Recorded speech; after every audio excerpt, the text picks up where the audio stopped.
Hello class, welcome to my speech. Today we're going to talk about Sigmund Freud. I'm sure most of you have heard about Sigmund Freud. He was one of the most important thinkers in the 20th century. As a psychology major, I find him very interesting. His ideas were innovating and they brought new views to psychoanalysis. It's very unlikely for someone who's never heard of him. If you know the word stream analysis and the word unconscious, then you know about his theories. He was both a medical doctor and a philosopher. As a doctor, he liked to study mental illnesses and how they affected the body, illnesses such as neurosis and hysteria.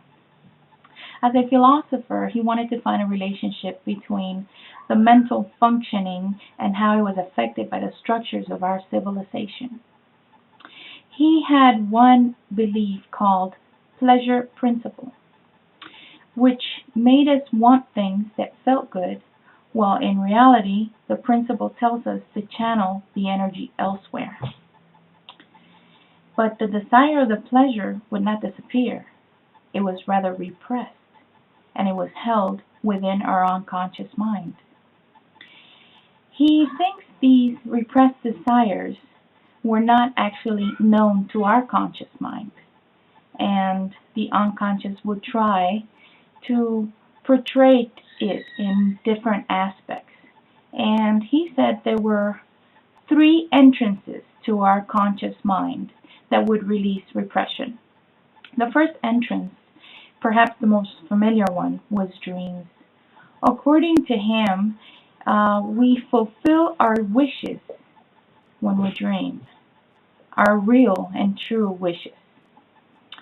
He says they are usually expressed in disguise in strange ways that we don't truly get to understand. Another way to the conscious mind, he says, was a slip of the tongue. He says that sometimes you meet somebody and you say something and you might tell them, oops, I'm sorry, and really it's truly what you meant to say. There were no such thing as accidents, so he says. And the last thing are jokes. He believes we make jokes to tell people sometimes exactly how we feel and what our wishes are, and those were the ways that we expressed repression. As you can probably tell from these three routes into the unconscious, language was very important.